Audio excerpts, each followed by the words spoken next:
Hi learners, welcome to I Plus Training Solutions.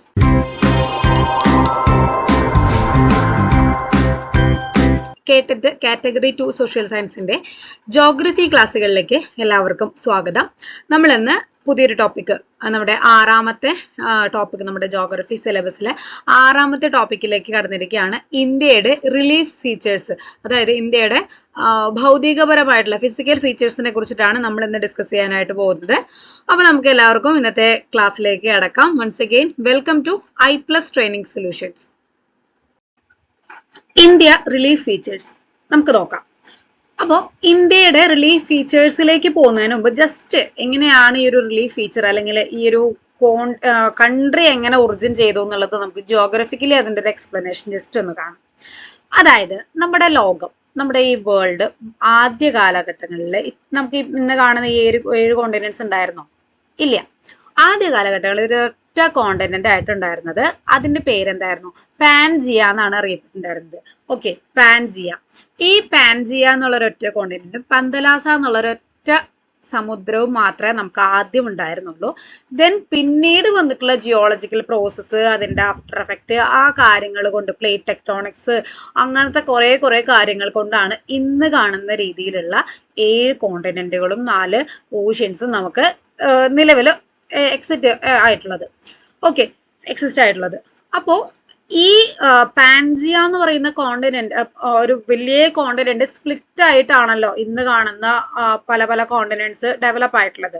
Okay, അപ്പൊ അതുകൊണ്ട് തന്നെ നമുക്ക് നമ്മുടെ വേൾഡ് മാപ്പ് ഇങ്ങനെ എടുത്ത് നോക്കുകയാണെന്നുണ്ടെങ്കിൽ ഓരോ കോണ്ടിനെന്റിന്റെ പീസുകൾ ഇങ്ങനെ നമുക്ക് ഇങ്ങനെ ജോയിൻ ചെയ്യുകയാണെന്നുണ്ടെങ്കിൽ അതൊക്കെ എന്താ കറക്റ്റ് ആയിട്ട് സ്യൂട്ട് ആയിട്ടുള്ള ഒരു പസിൽ കറക്റ്റ് എങ്ങനെ യോജിച്ചിരിക്കുന്നു അതുപോലെ ഗ്യാപ്പ് ഒന്നും ഇല്ലാതെ കറക്റ്റ് ആയിട്ട് അതിങ്ങനെ സ്യൂട്ട് ആവും എന്നാണ് പറയുന്നത്. ഓക്കെ, അപ്പം ആ ഒരു തിയറി, പ്ലേറ്റ് ടെക്ടോണിക് തിയറി എന്നാണ് അതിനെ പറയുക. അപ്പൊ ആ ഒരു തിയറി പ്രകാരം ഈ ഒരു തിയറി, അതായത് പ്ലേറ്റ് ടെക്ടോണിക്സ് തിയറി, വൻകര വിസ്ഥാപന സിദ്ധാന്തം കൊണ്ടുവന്നിട്ടുള്ളത് ആൽഫ്രഡ് വെഗ്നർ ആണ് കേട്ടോ. അദ്ദേഹം ഒരു ജർമ്മൻകാരനായിരുന്നു. അപ്പൊ ജസ്റ്റ് ആളുടെ പേരൊന്ന് ഓർമ്മയിൽ വെക്കുക, ആൽഫ്രഡ് വെഗ്നർ. HSA ഒക്കെ ചോദിക്കാറുണ്ട്, PSCയിൽ, UPSCയിലും ഒക്കെ ചോദിക്കാറുണ്ട്. എന്നാലും അപ്പോൾ പറഞ്ഞു വന്നപ്പോൾ ഞാൻ പറഞ്ഞു എന്ന് മാത്രം. ആൽഫ്രഡ് വെഗ്നർ ആണ് വൻകര വിസ്ഥാപന സിദ്ധാന്തം അല്ലെങ്കിൽ പ്ലേറ്റ് ടെക്ടോണിക്സ് തിയറി കൊണ്ടുവന്നിട്ടുള്ളത്. അപ്പൊ ഈ ഒരു തിയറിയിലാണ് പറയുന്നത് പാൻജിയ, പന്തലാസ, ഈ പാൻജിയ സെപ്പറേറ്റ് ആയിട്ടാണ് 2 കോണ്ടിനെന്റ്, അതായത് ഈ ആദ്യം ഉണ്ടായിരുന്നത് പാൻജിയ ആയിരുന്നു. ഓക്കെ, ഈ പാൻജിയ പിന്നീട് ഇങ്ങനെ കുറെ വർഷങ്ങൾക്ക് ശേഷം അതിങ്ങനെ 2 കോണ്ടിനെന്റ് ആയിട്ട് സെപ്പറേറ്റ് ആയി. അതാണ് ഗോണ്ട്വാന ലാൻഡും അതുപോലെ ലൊറേഷ്യ. ഈ ഗോണ്ട്വാന ലാൻഡിലാണ് നമ്മുടെ India, Australia, Africa, south America, Antarctica, ഇങ്ങനത്തെ കോണ്ടിനെന്റ്സ് ഒക്കെ ഈ ഗോണ്ട്വാന ലാൻഡിന്റെ ഉള്ളിൽ വരുന്നതാണ്. ഓക്കെ, ഇന്ത്യ കോണ്ടിനെന്റ് അല്ല, ഇന്ത്യ ഒരു രാജ്യമാണ്, ഞാൻ പറഞ്ഞതാണ്. ഓക്കെ, അപ്പൊ ഇതൊക്കെ ഇതിലാണ്, ഗോണ്ട്വാന ലാൻഡിലാണുള്ളത്. അപ്പൊ ഒരു കുറെ വർഷങ്ങൾക്ക് ശേഷം, അതായത് ഈ ഗോണ്ട്വാന ലാൻഡായിട്ട് സെപ്പറേറ്റ് ആയി, അതിൽ നിന്നും പിന്നീട് ആണ് ഈ ഇന്ത്യൻ പ്ലേറ്റ്, യൂറേഷ്യൻ പ്ലേറ്റ്, അങ്ങനെ പല പ്ലേറ്റ്സ് ഇങ്ങനെ സെപ്പറേറ്റ് ആയിട്ട് മാറുന്നത്. ഓക്കെ, ഇന്ത്യൻ പ്ലേറ്റ് ഈ ഗോണ്ട്വാന ഫലകത്ത് അല്ലെങ്കിൽ ഗോണ്ട്വാന ലാൻഡിൽ നിന്ന് ഇന്ത്യൻ പ്ലേറ്റ് ഇങ്ങനെ സെപ്പറേറ്റ് ആയിട്ട് നോർത്തിലേക്ക് ഇങ്ങനെ മൂവ് ചെയ്യാണ് ചെയ്തിട്ടുണ്ടായിരുന്നത്. അങ്ങനെ നോർത്തിലേക്ക് മൂവ് ചെയ്തിട്ട് ഏകദേശം ഒരു 5 കോടിയൊക്കെ വർഷങ്ങൾക്ക് മുൻപ് ഒക്കെ ആയിട്ടാണ് ഈ ഇന്ത്യൻ പ്ലേറ്റ് നോർത്തിലുള്ള വലിയ യൂറേഷ്യൻ പ്ലേറ്റുമായിട്ട് കൂട്ടിയിടിച്ചിട്ടുണ്ടായിരുന്നത്. ആ ഒരു കൂട്ടിമുട്ടൽ കാരണമാണ് നമ്മുടെ ഹിമാലയൻ മൗണ്ടെയിൻസിന്റെ ഉത്ഭവം എന്ന് പറയുന്നത്. ഓക്കെ, അതായത് ഈ 2 കോണ്ടിനെന്റൽ പ്ലേറ്റ്സ്, അതായത് ഇന്ത്യൻ പ്ലേറ്റും യൂറേഷ്യൻ പ്ലേറ്റും, ഇതിന്റെ രണ്ടും ഇങ്ങനെ കൂട്ടിയിടിച്ചപ്പോ അതിന്റെ ഇടയിൽ ഉണ്ടായിരുന്ന, അതായത് ഈ പ്ലേറ്റ്സിന്റെ ഇടയിൽ ഉണ്ടായിരുന്ന തെതീസ് എന്ന് പറയുന്ന ഒരു കടല്, ആ കടലിന്റെ അവശിഷ്ടങ്ങളും മറ്റ് മണ്ണ്, അങ്ങനത്തെ കുറച്ച് കാര്യങ്ങളൊക്കെ, അതൊക്കെ കൂടി ഇങ്ങനെ ഉയർന്നിട്ടാണ് എന്തുണ്ടായത്, ലോകത്തിലെ ഏറ്റവും വലിയ മൗണ്ടെയിൻ റേഞ്ചസ് ആയിട്ടുള്ള ഹിമാലയ മൗണ്ടെയിൻ റേഞ്ചസ് ഇവോൾവ് ചെയ്തിട്ടുള്ളത്. ദെൻ അതിനോട് അസോസിയേറ്റ് ചെയ്തിട്ടാണ് ബാക്കി വരുന്ന റിലീസ് ഫീച്ചേഴ്സ് ഒക്കെ, അതായത് ഹിമാലയൻ ഉള്ളത് കൊണ്ടാണ് വെള്ളം നദികള്, പലതരത്തിലുള്ള നദികൾ അവിടെ നിന്ന് ഉത്ഭവിച്ച് വന്നു. ദെൻ ആ നദികൾ ഒഴുക്കിക്കൊണ്ടുവരുന്ന അവസാദങ്ങളൊക്കെ, അതായത് ഡെപ്പോസിഷൻസ് ഒക്കെ അടിഞ്ഞു കൂടിയിട്ട് പ്ലെയിൻസ് ഡെവലപ്പ് ചെയ്തു. ദെൻ അങ്ങനെയാണ് ഓരോ റിലീഫ് ഫീച്ചേഴ്സ് ഇന്ത്യയിൽ ഡെവലപ്പ് ചെയ്ത് വന്നിട്ടുണ്ടായിരുന്നത്. ഓക്കെ, അപ്പൊ അതിന്റെ ഒരു ബാക്ക്ഗ്രൗണ്ട് ജസ്റ്റ് ഞാൻ പറഞ്ഞു എന്ന് മാത്രം. ഓക്കെ, അപ്പൊ ഇന്ത്യയിലുള്ള എല്ലാ ഫീച്ചേഴ്സും ഈ ഒരു കൂട്ടിയിടി കാരണം ഹിമാലയൻ ഉയർന്നു വന്നു. ആ ഹിമാലയൻ ഉയർന്നു വന്നപ്പോൾ അതിനോട് അസോസിയേറ്റ് ചെയ്ത് വന്നിട്ടുള്ളതാണ്. അപ്പൊ അങ്ങനെയാണ് ഇന്ത്യയിലെ റിലീഫ് ഫീച്ചേഴ്സിന്റെ ഒരു ഉത്ഭവം എന്ന് പറയുന്നത്. ഓക്കെ, അപ്പൊ നമുക്ക് ഏതൊക്കെയാണ് ഇന്ത്യയുടെ പ്രധാനപ്പെട്ട റിലീഫ് ഫീച്ചേഴ്സ്, ഫിസിയോഗ്രാഫിക്കൽ ഡിവിഷൻസ് ഏതൊക്കെയാണെന്നുള്ളത് കാണാം. 5 മേജർ ഫിസിയോഗ്രാഫിക്കൽ ഡിവിഷൻസ് ഇൻ ഇന്ത്യ. ഇന്ത്യയിലെ 5 പ്രധാനപ്പെട്ട ഡിവിഷനിങ്, അതായത് ജിയോഗ്രഫിക്കൽ ഡിവിഷനിങ്, ഫിസിയോഗ്രാഫിക്കൽ ഡിവിഷനിങ് ആണ് നമ്മൾ ഇനി നോക്കാനായിട്ട് പോകുന്നത്. അപ്പൊ ഞാൻ പറഞ്ഞു ഹിമാലയം ഡെവലപ്പ് ചെയ്തു. ആ ഹിമാലയത്തിന് ശേഷം അതിനോട് അസോസിയേറ്റ് ചെയ്തിട്ട്, അല്ലെങ്കിൽ അതിനോട് അസോസിയേറ്റ് ചെയ്തിട്ടാണ് ബാക്കി വരുന്ന ഫീച്ചേഴ്സ് ഒക്കെ ഇന്ത്യയിൽ ഡെവലപ്പ് ചെയ്തിട്ടുണ്ടായിരുന്നത് എന്നുള്ളത്. അപ്പൊ അവയാണ് എന്താ, നോർത്തേൺ മൗണ്ടെയ്ൻസ്. അതാണ് ഇന്ത്യയിലെ ഒരു പ്രധാനപ്പെട്ട ഫിസിയോഗ്രാഫിക്കൽ ഫീച്ചർ ഡിവിഷൻ എന്ന് പറയുന്നത്. 5 എണ്ണാണുള്ളത്, പ്രധാനമായിട്ടും 5 എണ്ണം. Northern mountains, northern great plains, the peninsular plate, the coastal plains, the islands. അതായത് നോർത്തേൺ മൗണ്ടെയ്ൻസ് എന്ന് പറഞ്ഞു കഴിഞ്ഞാൽ എന്താണ്, ഉത്തര പർവ്വത മേഖല, അതാണ് മലയാളം വരുന്നത്. നോർത്തേൺ ഗ്രേറ്റ് പ്ലെയിൻസ്, ഉത്തര മഹാസമതലം. ദ പെനിൻസുലാർ പ്ലേറ്റ്, ഉപദ്വീപീയ പീഠഭൂമി. ദ കോസ്റ്റൽ പ്ലെയിൻ, തീരപ്രദേശം അല്ലെങ്കിൽ തീരപ്രദേശങ്ങൾ. ഇനി ദ ഐലൻഡ്സ്, അതായത് ദ്വീപുകൾ. അപ്പൊ ഇങ്ങനെ 5 തരത്തിലാണ് ഇന്ത്യയുടെ ജിയോഗ്രഫിക്കൽ ഡിവിഷനിങ് എന്ന് പറയുന്നത്. അപ്പൊ ഇത് ഓരോന്നും നമുക്ക് ഇമ്പോർട്ടന്റ് ആണ്.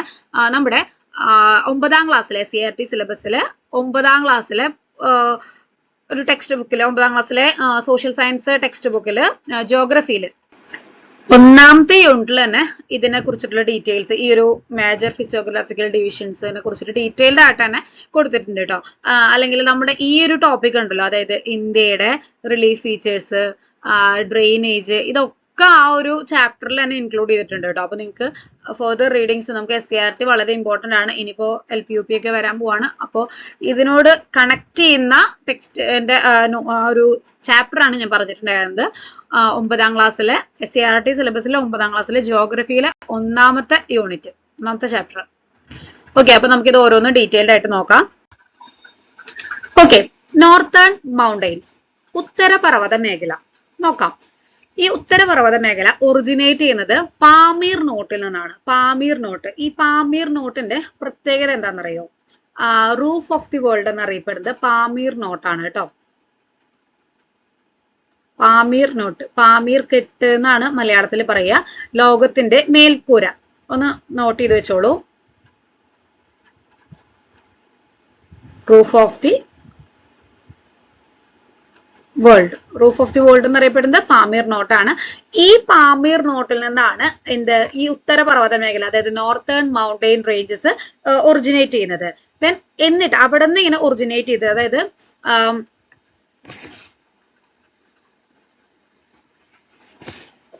ഈ പാമീർ നോട്ട് ഇവിടെയാണെന്ന് വിചാരിക്കുക. ഈ പാമീർ നോട്ടിൽ നിന്ന് ഇങ്ങനെ ഒറിജിനേറ്റ് ചെയ്തിട്ട് ഈസ്റ്റില് പൂർവാചൽ ഹിൽസ് എന്ന് പറയും, നമുക്കത് പഠിക്കാം. ഈ പൂർവാചൽ ഹിൽസ് വരെ, ഇവിടെ പൂർവാചൽ ഹിൽസ് ആണെന്ന് വിചാരിക്കും, ഞാൻ ജസ്റ്റ് ഒന്ന് പറയുന്നതാണ്. ഇവിടം വരെ വിസ്തൃതമായിട്ട് കിടക്കുന്ന ഒന്നാണ് ഈ നോർത്തേൺ മൗണ്ടെയിൻ റേഞ്ചസ് എന്ന് പറയുന്നത്. അപ്പോൾ നമ്മുടെ ഇന്ത്യയുടെ മാപ്പ്, ഇന്ത്യയുടെ ഒരു തലഭാഗം ഇങ്ങനെ വരയ്ക്കുകയാണ് എന്നുണ്ടെങ്കിൽ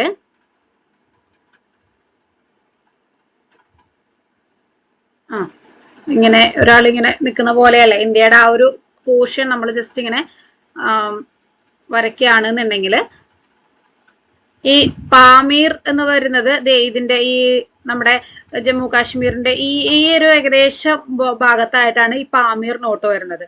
ഓക്കെ, അവിടെ നിന്ന് ഇങ്ങനെ തുടങ്ങിയിട്ട് നമ്മുടെ ഇവിടെയൊക്കെ ഈ ഇത്രയും ഭാഗത്തൊക്കെ എന്താണ്, ഈ നോർത്തേൺ മൗണ്ടെയിൻ റേഞ്ചസ് ആണ് കേട്ടോ, ഇത്രയും ഭാഗത്തൊക്കെ. ദെൻ ഈ ഒരു ഭാഗത്തായിട്ടൊക്കെയാണ് എന്ത് വരുന്നത്, പൂർവാചൽ ഹിൽസ് വരുന്നത്. ഈസ്റ്റേൺ ഭാഗത്ത് അരുണാചൽ പ്രദേശ് ആ ഒരു ഭാഗമൊക്കെ ഉണ്ടല്ലോ, അവിടെ ആയിട്ടാണ് ഈ പൂർവാചൽ ഹിൽസ് വരുന്നത്. അപ്പോൾ ഈ നോർത്തിൽ നിന്ന് തുടങ്ങിയിട്ട് ഇവിടെ നിന്ന് എവിടെയാണ് പാമീർ കെട്ട്. ഓക്കെ, പാമീർ ഇവിടെയാണെന്ന് വിചാരിക്കാം. ഓക്കെ, ഇവിടെ നിന്ന് ഇങ്ങനെ തുടങ്ങി ഈ ഭാഗങ്ങളൊക്കെ എന്തിലാണ് വരുന്നത്? ഇതൊക്കെ വരുന്നത് ഈ നോർത്തേൺ മൗണ്ടൈൻസ് എന്നുള്ള ആ ഒരു റീജിയൻ, ഒരു ഏരിയയിലാണ് കേട്ടോ വരുന്നത്. ഓക്കെ, അപ്പോൾ ഇത്രയും ലെങ്ത്തിൽ വരുന്ന മൗണ്ടൈൻ റേഞ്ചസ് ആണ് ഇതിന്റെ ഉള്ളിൽ ഈ നോർത്തേൺ മൗണ്ടൈൻസ് എന്നുള്ള ഒരു കാറ്റഗറിയിൽ വരുന്നത്. ഓക്കെ, ഈ നോർത്തേൺ മൗണ്ടൈൻ റേഞ്ചസിനെ നമുക്ക് മൂന്നായിട്ട് ഡിവൈഡ് ചെയ്യാം.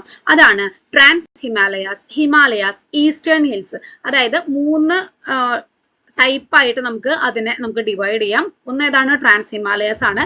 Then second Himalayas, then third ആണ് eastern hills. Okay,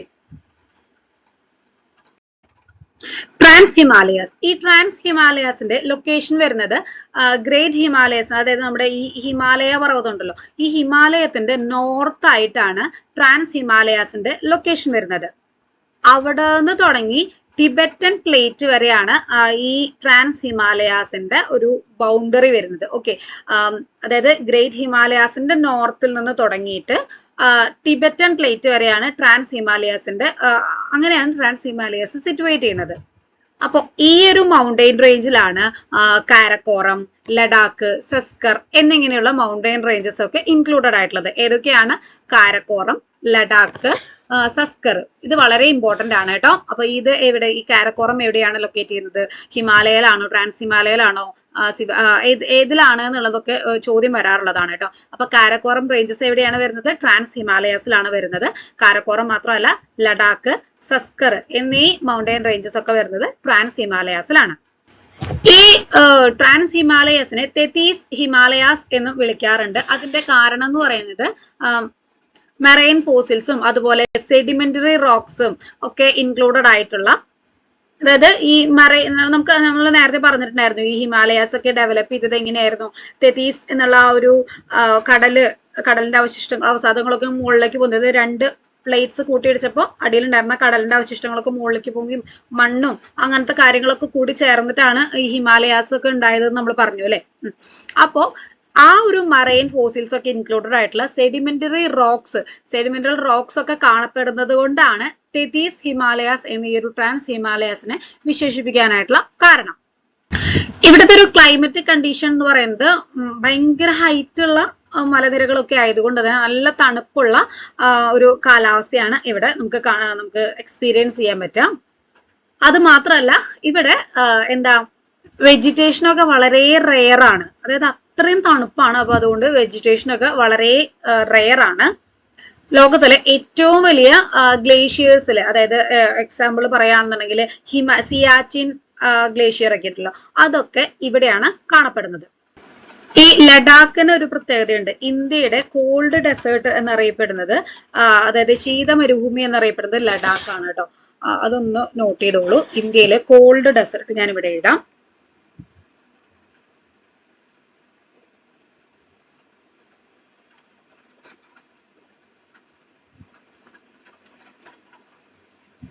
called desert in India എന്നറിയപ്പെടുന്നത് ലഡാക്ക് ആണ് കേട്ടോ.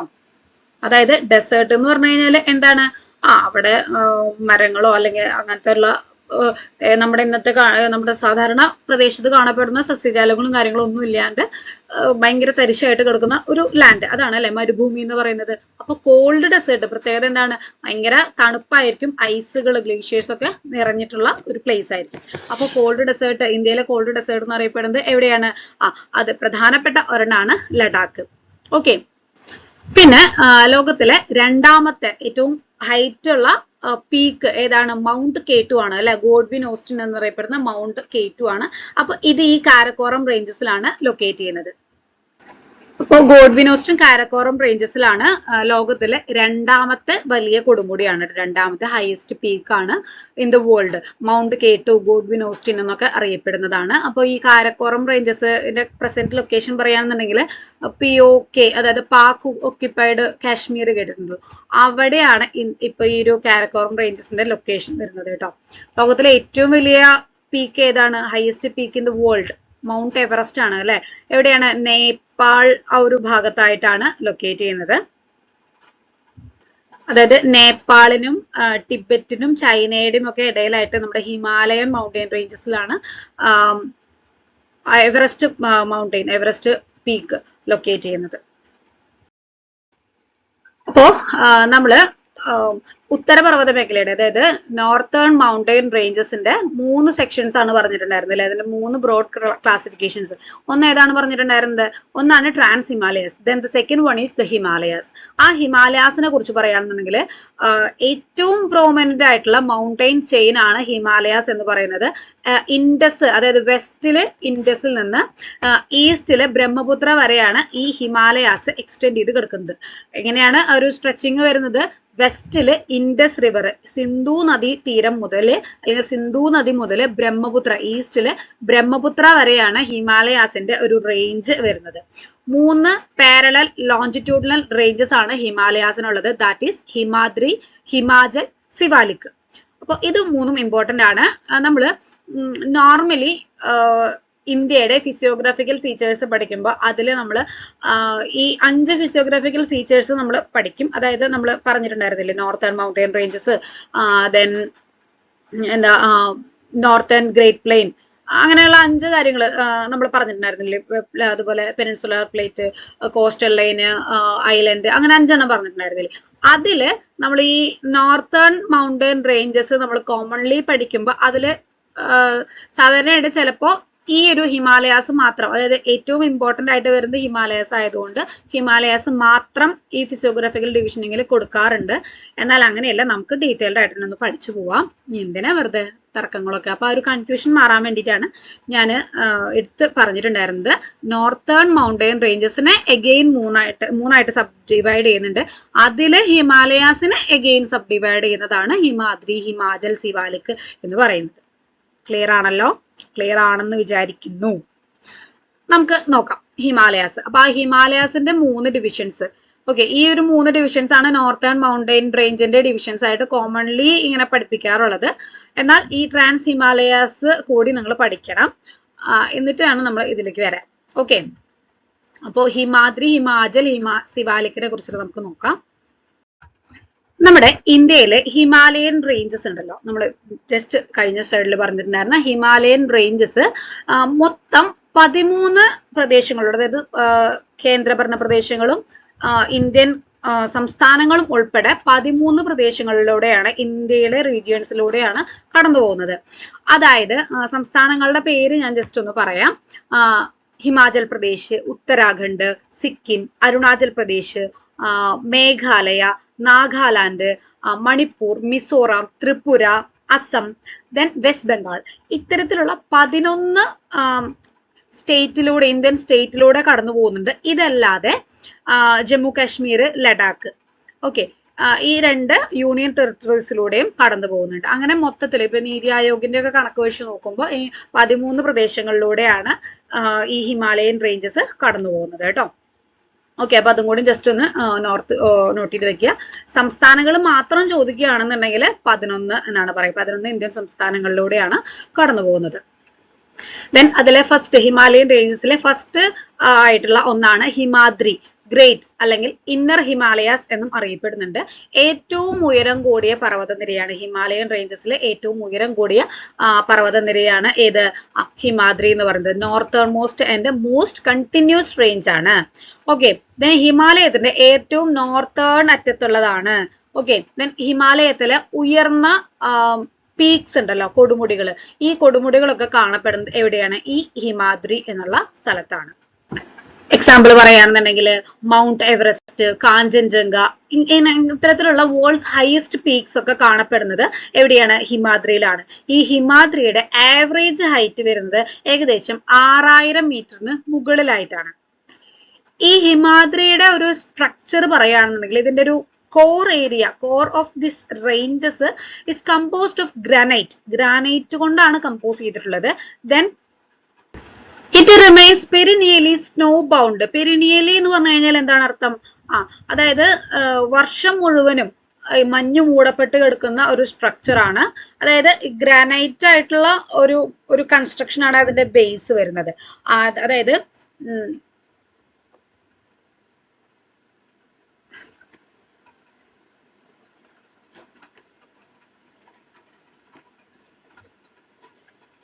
ഇങ്ങനെ ഈ ഒരു കൺസ്ട്രക്ഷൻ അതിന്റെ ഒരു ബേസ് വരുന്നത് എന്താണ്? ഗ്രാനൈറ്റ് ആണ് അതിന്റെ ഒരു ബേസ് വരുന്നത്. അതിന്റെ മുകളിൽ മൊത്തത്തില് എന്തുണ്ട്? മഞ്ഞിങ്ങനെ മൂടപ്പെട്ട് കിടക്കുകയാണ്. മൊത്തത്തിൽ ഇങ്ങനെ നല്ല ഹൈറ്റില് മഞ്ഞ് മൂടപ്പെട്ട് കിടക്കുകയാണ് ചെയ്യുന്നത്. അപ്പൊ അതിന്റെ ബേസ് വരുന്നത് ഗ്രാനൈറ്റ് ആണ്. അതിന് മഞ്ഞ് മൂടപ്പെട്ട് കിടക്കുകയാണ്. അതായത് ഗ്ലേഷ്യർ ആണ്, നല്ല തിക്കായിട്ടുള്ള ഗ്ലേഷ്യേഴ്സ് ആണ് ഇതിൽ കിടക്കുന്നത്. ബാക്ക് ബോൺ ഓഫ് ഹിമാലയാസ് എന്നറിയപ്പെടുന്നത് ഈ ഒരു ഹിമാദ്രിയാണ് കേട്ടോ. നെക്സ്റ്റ് ആണ് ഹിമാചൽ. അടുത്തത് ഏതാണ്? ഹിമാചൽ ആണ് അല്ലെ. ഹിമാചലിനെ നമ്മൾ ഹിമാദ്രിനെ ഗ്രേറ്റർ ഹിമാലയാസ് എന്നറിയപ്പെടും. ഹിമാചൽ എന്താണ് അറിയപ്പെടുക? ലെസ്സർ ഓർ മിഡിൽ ഹിമാലയാസ് എന്നാണ് അറിയപ്പെടുന്നത്. ഓക്കെ, അപ്പൊ അതൊക്കെ ഇമ്പോർട്ടന്റ് ആണ് കേട്ടോ. നിങ്ങൾ ഈ ചെറിയ ചെറിയ പേരുകളാണെന്ന് വെച്ചിട്ട് നിങ്ങൾ സ്കിപ്പ് ചെയ്യരുത്, ഇതൊക്കെ ഇമ്പോർട്ടന്റ് ആണ്. അപ്പൊ ഇതിന്റെ ഫീച്ചർ വരുന്നത്, ഇതിന്റെ ലൊക്കേഷൻ വരുന്നത് എവിടെയാണ്? ഹിമാദ്രിയുടെ സൗത്ത് ആയിട്ടാണ് വരുന്നത്. ഹിമാദ്രിയുടെ സൗത്ത് ആയിട്ട്. Most rugged mountain system. അതായത് റഗ്ഡ് എന്ന് വെച്ച് കഴിഞ്ഞാൽ ഭയങ്കര പരുക്കനായിട്ടുള്ള അല്ലെങ്കിൽ ഭയങ്കര ദുർഘടമായിട്ടുള്ള ഒരു അങ്ങനെയൊക്കെയാണ് അതിന്റെ ഒരു അർത്ഥം വരുന്നത്. ഓക്കെ, ഭയങ്കര പിന്നെ ചെരുവും വളവും തിരിവും ഒക്കെയുള്ള ഭയങ്കര ദുർഘടമായിട്ടുള്ള എന്നൊക്കെ പറയില്ലേ നമ്മൾ, ആ ഒരു മീനിങ് ആണ് ഈ റഗ്ഗഡിന് വരുന്നത് കേട്ടോ. ഓക്കെ, റഗ്ഗഡ് എന്ന് വെച്ച് കഴിഞ്ഞാൽ അത്തരത്തിലുള്ള ഒരു മീനിങ് ആണ് വരുന്നത് ഈ ഒരു റഗ്ഗഡ്. ഓക്കെ, അപ്പൊ അത്തരത്തിലുള്ള ഒരു മൗണ്ടെയിൻ റേഞ്ചസ് ആണ് ഏത്? ഹിമാചൽ എന്ന് പറയുന്നത്. അപ്പൊ ഇതിന്റെ ഒരു എലിവേഷൻ പറയുമ്പോൾ 3700 to 4500 മീറ്ററിന്റെ ഇടയിലായിട്ടാണ് ഹിമാചലിന്റെ ഹൈറ്റ് വരുന്നത്. ഓക്കെ, ദെൻ ഇവിടുത്തെ പ്രധാനപ്പെട്ട ഫീച്ചേഴ്സ് ഹൈലൈറ്റ് പറയുകയാണെന്നുണ്ടെങ്കിൽ പ്രധാനപ്പെട്ട ഹിൽ സ്റ്റേഷൻസ് സിംല, മസൂറി, ഡാർജിലിംഗ് ഇങ്ങനെയുള്ള പ്രധാനപ്പെട്ട ഹിൽ സ്റ്റേഷൻസ് ഉണ്ടല്ലോ, ഇതൊക്കെ കാണപ്പെടുന്നത് എവിടെയാണ്? ഈ ഹിമാചൽ റേഞ്ചസിലാണ് കാണപ്പെടുന്നത്. ദെൻ ഫെർട്ടൈൽ വാലീസ് ആയിട്ടുള്ള കാശ്മീർ വാലി, കാംഗ്ര, അതുപോലെ കുളു വാലീസ്, അത് കുളു നമ്മൾ ഈ കുളു മണാലി എന്നൊക്കെ പറഞ്ഞു കേട്ടിട്ടില്ലേ, അതിലത്തെ കുളു എവിടെയാണ് കാണപ്പെടുന്നത്? അത് ഹിമാചലിലാണ് കാണപ്പെടുന്നത്. മറ്റൊരു എടുത്തു പറയേണ്ട കാര്യം എന്ന് പറയുന്നത് പ്രധാനമായിട്ടും നമ്മുടെ ഈ ഹിമാചൽ പ്രദേശ് സ്റ്റേറ്റ് ഉണ്ടല്ലോ, ഈ ഹിമാചൽ പ്രദേശ് സ്റ്റേറ്റ് ഇൻക്ലൂഡ് ആയിട്ടുള്ള ഒരു ഹിമാലയത്തിന്റെ ഭാഗമാണ് ഹിമാചൽ ഏരിയ എന്ന് പറയുന്നത്. ഇവിടെയുള്ള പ്രധാനപ്പെട്ട റിവർ, നമ്മൾ റിവറിനെ കുറിച്ച് നമ്മൾ ഡ്രെയിനേജ് സിസ്റ്റം പഠിക്കുമ്പോൾ ഡീറ്റെയിൽഡ് ആയിട്ട് പഠിക്കാം. എന്നാലും ഒന്ന് ഓർത്തോളൂ, ഈ ഹിമാചൽ വാലിയിലുള്ള പ്രധാനപ്പെട്ട റിവറുകളാണ് ഏത്? ചെനാബ്, ദെൻ രവി, ബിയാസ്. ഇത് മൂന്നെണ്ണാണ് ഈ ഹിമാചൽ ഏരിയയിലുള്ള പ്രധാനപ്പെട്ട നദികൾ എന്ന് പറയുന്നത്. ഓക്കെ, അപ്പൊ പ്രധാനമായിട്ടും ഹിമാചൽ പ്രദേശ് എന്നുള്ള ഒരു സംസ്ഥാനം, ഹിമാചൽ പ്രദേശ് സംസ്ഥാനം ഉള്ള അല്ലെങ്കിൽ ആ ഒരു ഹിമാചലിന്റെ ഭൂരിഭാഗം ഉള്ളതാണ് ഈ ഹിമാചൽ എന്ന് പറയുന്നത്. ഓക്കെ, ഹിമാചൽ പ്രദേശ്, ഹിമാചൽ ആ ഒരു പേര് തമ്മിൽ നമുക്ക് സിമിലാരിറ്റി ഇല്ലേ? അപ്പൊ ഹിമാചൽ ഉള്ള പ്രദേശം അതാണ് ഹിമാചൽ പ്രദേശ്. ഓക്കെ, പിന്നെ ധൗളാർ, പീർ പാഞ്ചാൽ അങ്ങനെയുള്ള മൗണ്ടെയിൻ റേഞ്ചസും എവിടെയുണ്ട്? ഈ ഹിമാചലിൽ കാണപ്പെടുന്നുണ്ട്. ധൗളാർ, പീർ പാഞ്ചാൽ. ഓക്കെ, അപ്പൊ പിന്നെ മറ്റൊരു പ്രത്യേകത എന്ന് പറയുന്നത് ധാരാളം പർവ്വതങ്ങളൊക്കെ ഉള്ളതുകൊണ്ട് പർവ്വതങ്ങളുടെ ആ ഒരു ഭാഗങ്ങളിലൊക്കെ കുറേയധികം ലേക്സ് നമുക്ക് കാണാൻ വേണ്ടി പറ്റും. അത്തരത്തിലുള്ള പ്രധാനപ്പെട്ട ഒരു ലേക്കാണ് ചന്ദ്രാതാൽ ലേക്ക്. ഓക്കെ, സൂരജ് താൽ, ചന്ദ്രാതാൽ, സൂരജ് താൽ ഇതൊക്കെ പ്രധാനപ്പെട്ട ലേക്സ് ആണ് ഈ ഒരു ഏരിയയിലത്തെ. നെക്സ്റ്റ് ആണ് ശിവാലിക്. ഔട്ടർ ഹിമാലയാസ് എന്നറിയപ്പെടുന്നത് ശിവാലിക് ആണ്. അപ്പൊ ഇതിന്റെ ഫീച്ചേഴ്സ് എന്താണ്? സൗത്തേൺ മോസ്റ്റ് ആണ്, യങ്ങസ്റ്റ് റേഞ്ച് ആണ്, അതായത് ഏറ്റവും ഹിമാലയൻ റേഞ്ചസിന്റെ വാൽഭാഗം എന്ന് വേണമെങ്കിൽ നമുക്ക് പറയാം. അതാണ് അതായത് ഏറ്റവും താഴെയുള്ള ഭാഗം എന്ന് വേണമെങ്കിൽ നമുക്ക് പറയാം. അതാണ് ശിവാലിക് റേഞ്ചസ് എന്ന് പറയുന്നത്. അപ്പൊ ഇത് കമ്പാരിറ്റീവ്ലി മറ്റ് രണ്ട് മൗണ്ടെയിൻ റേഞ്ചസിനെ വെച്ച് നോക്കുമ്പോൾ കമ്പാരിറ്റീവ്ലി ഹൈറ്റ് കുറവാണ്. ദാറ്റ് ഈസ് 900 മുതൽ 1100 മീറ്റർ വരെയാണ് ഇതിന്റെ ഒരു ഏകദേശം ഹൈറ്റ് വരുന്നത്. ഓക്കെ, അപ്പൊ ഇവിടുത്തെ കോമ്പോസിഷൻ എന്ന് പറയുന്നത് എന്താണ്? അൺകൺസോളിഡേറ്റഡ് സെഡിമെന്റ്സ്, അതായത് ഗ്രാവല്, അലുമിനിയം പോലുള്ള അൺകൺസോളിഡേറ്റഡ് ആയിട്ടുള്ള സെഡിമെന്റ്സ് കൊണ്ട് നിർമ്മിതമായിട്ടുള്ള ഒന്നാണ് ശിവാലിക് എന്ന് പറയുന്നത്. ദെൻ ധാരാളം നദികളൊക്കെ ഇവിടെ നിന്ന് ഉത്ഭവിക്കുന്നുണ്ട്, ഇതിലൂടെ ഇങ്ങനെ ഒഴുകി വരുന്നുണ്ട് ധാരാളം നദികൾ. Then dunes. എന്താണ് ഡ്യൂൺ എന്ന് പറയുന്നത്? ഫ്ലാറ്റ് ബോട്ടം ആയിട്ടുള്ള, അതായത് പരന്ന അടിവശമുള്ള ലോഞ്ചിറ്റ്യൂഡിനൽ വാലീസിനെയാണ് എന്ത് പറയുന്നത്, ഡ്യൂൺസ് എന്ന് പറയുന്നത്. ഇത് ഹിമാചലിന്റെയും സിവാലിക്കിന്റെയും ഇടയിലായിട്ടാണ് കാണപ്പെടുന്നത് കേട്ടോ. ഡെറാഡൂൺ, അതുപോലെ കോട്ട്ലി ഡൂൺ, പാറ്റ്ലി ഡൂൺ, ഇങ്ങനെയൊക്കെ പറഞ്ഞിട്ട് നിങ്ങൾ കേട്ടില്ലേ. പ്രധാനമായിട്ടും ഈ ഡെറാഡൂണിനെ കുറിച്ചിട്ട് നിങ്ങൾ കേട്ടിട്ടുണ്ടായിരിക്കും. ഓക്കെ, അപ്പോ അതാണ് അതെവിടെയാണ് കാണപ്പെടുന്നത് നോക്ക്, ഹിമാചലിന്റെയും സിവാലിക്കിന്റെയും ഇടയിലുമായിട്ട് കാണപ്പെടുന്ന ഫ്ലാറ്റ് ബോട്ടംഡ് ആയിട്ടുള്ള ലോഞ്ചിറ്റ്യൂഡിനൽ വാലീസിനെയാണ് എന്ത് പറയുന്നത്, ഡ്യൂൺസ് എന്ന് പറയുന്നത്. അപ്പൊ പ്രധാനപ്പെട്ട ഡ്യൂൺസ് ഏതൊക്കെയാണ്, ഡെറാഡൂൺ, കോത്ലി ഡൂൺ, പാറ്റ്ലി ഡൂൺ. ഓക്കെ, ക്ലിയർ ആണല്ലോ. ഈസ്റ്റേൺ ഹിൽസ്, പൂർവാചൽ, അതായത് ഇത് എന്തിന്റെ ക്ലാസിഫിക്കേഷനിൽ വരുന്നതാണ്, അത് മാറിപ്പോരുത് കേട്ടോ. അതായത് നമ്മൾ നേരത്തെ പറഞ്ഞിട്ടുണ്ടായിരുന്നല്ലോ, നോർത്തേൺ മൗണ്ടെയിൻ റേഞ്ചസിന്റെ 3 ക്ലാസിഫിക്കേഷൻസ് ഏതൊക്കെയാണ്, ട്രാൻസ് ഹിമാലയാസ്, ഈസ്റ്റേൺ ഹിൽസ് അല്ലെങ്കിൽ പൂർവാചൽ. അതാണ് കേട്ടോ ഈ വരുന്നത്. ഓക്കെ, അപ്പൊ ഈസ്റ്റേൺ ഹിൽസ് എവിടെ തൊട്ട് അവർ ആരംഭിക്കുന്നു എന്നാണ് നമ്മൾ പറഞ്ഞിട്ടുണ്ടായിരുന്നത്. ഈസ്റ്റേൺ ഹിൽസ് ആരംഭിക്കുന്നുണ്ടായിരുന്നത് പാമീർ നോട്ടിൽ നിന്ന് ആരംഭിക്കും. അതായത് ഇവിടെ പാമീർ നോട്ടാന്ന് വിചാരിക്കുക, നമ്മുടെ ഇത് ജമ്മു കാശ്മീർ, അവിടെ നിന്ന് ഇങ്ങനെ വന്ന് ഈ ഇത്രയും ഭാഗം. ഓക്കെ, ഇതില്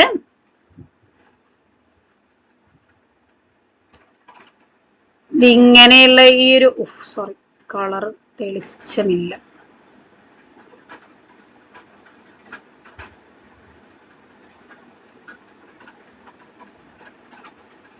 ഇവിടെ നിന്ന് ഇങ്ങനെ തുടങ്ങി ഈ ഇത്രയും ഭാഗങ്ങൾ ഇൻക്ലൂഡ് ആവുന്നതാണ് നമ്മുടെ ഈ ഒരു നോർത്തേൺ മൗണ്ടെയിൻ റേഞ്ച് എന്ന് പറയുന്നത്. ഓക്കെ, അപ്പൊ അതില് ഇവിടെ നിന്ന് ഇങ്ങനെ തുടങ്ങി ഈ ഒരു ഭാഗം ഉണ്ടല്ലോ,